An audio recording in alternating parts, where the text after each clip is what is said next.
It's Yu Chung Kim. Of course, one of our Korean fighters will be fighting inside the UR60 cage tonight. And we are live here at the Dynasty Fight Club. Dito lamang yan sa Parañaque City. And we are also live sa ABS-CBN I1TFC.com. Para sa ating mga kababayan na wants to enjoy fights, it's your chance. This is our 8th bout. We have in the red corner, Rino Casipe!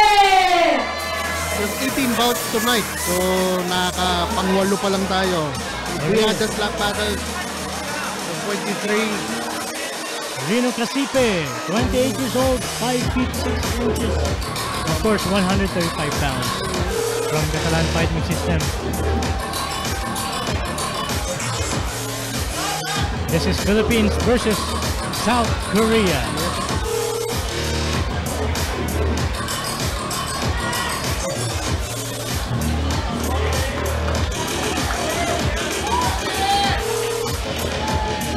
Mabuhay kayo sa ating mga kaibigan sa Korea.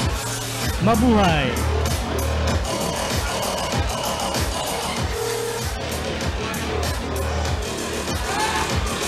We have lots of Korean friends out here. Yes. Of course, enjoying our beautiful country.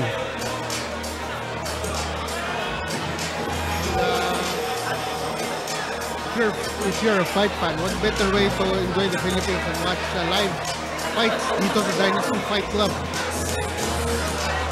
And of course, for you to enjoy it and to spice up your Contact Sports Entertainment, visit or check us out sa bfc.bet.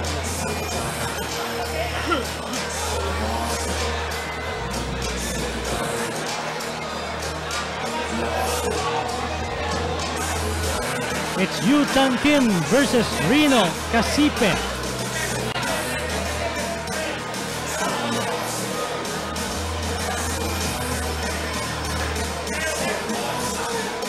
Alam mo, Tito JC, karamihan ng mga Koreano, matitibay ang panga. Oo. At saka, hindi napapansin ng iba. Koreans have very good ground game. Yes, they do. They do have. Apart from yung alam na natin na yung striking nila, of course they have the likes of Hapkido Taekwondo and all of that. Pero yung grappling nila, ang level na Oo nila.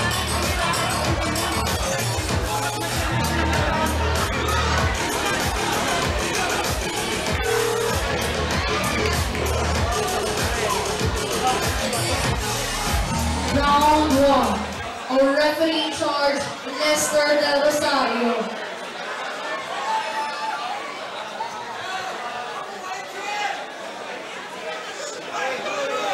Our referee in charge and third man inside the cage, Nestor Del Rosario. Round 1, bakbaka na. Rino Casipe versus Yu Chung Kim. Leg kick by Casipe. Good take down by Casipe. Yes. Trying to overwhelm agad itong si Yu Chung Kim aga pa lang. A good double leg takedown by Casipe. Will he be able to actually maximize this advantage early on? We will see na nakakakuha ng Yu Chung Kim. Kailangan pag ganyan, pagka tumatay, kailangan talagang babato ka ng konting suntok para madidistract yung kalaban mo. Good punches landed by Casipe. If you take an opponent down, you have to make But sure this is a dangerous position by medyo delikado to para kay Casipe. It's like an inverted triangle choke. Medyo alanganin pa yung pwesto. Alanganin siya pero pagka sunikip yan. Ayun nga lang, mahirap yan. Something a leg lock by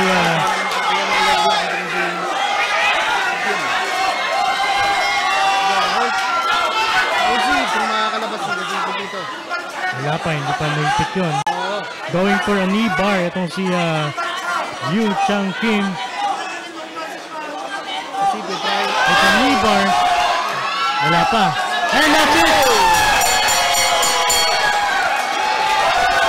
A very successful knee bar by Yu Chung Kim against Rino Casipe.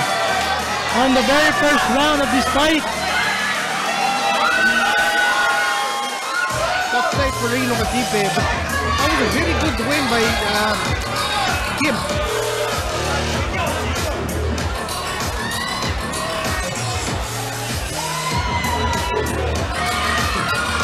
Just when we thought na Casipe was, was on the A side in that fight. Yeah, oo. Striking lumalamang si Casipe. And then when he took Yu Chan Kim down, Mukhang alam ni Yu Chan Kim oo. that he had more of the advantage in grappling. Pero sabi lang natin, ground game. Oh, ground game.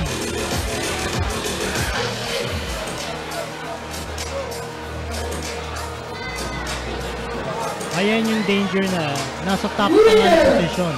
Oo. In the blue corner, Yu Chan Kim. Yu Chan Kim winning by a knee bar against Reno Casipe. It was a good fight, good start by Reno Casipe. Ended up losing against Yu Chan Kim by a knee bar. Yeah, it's really, kumbaga,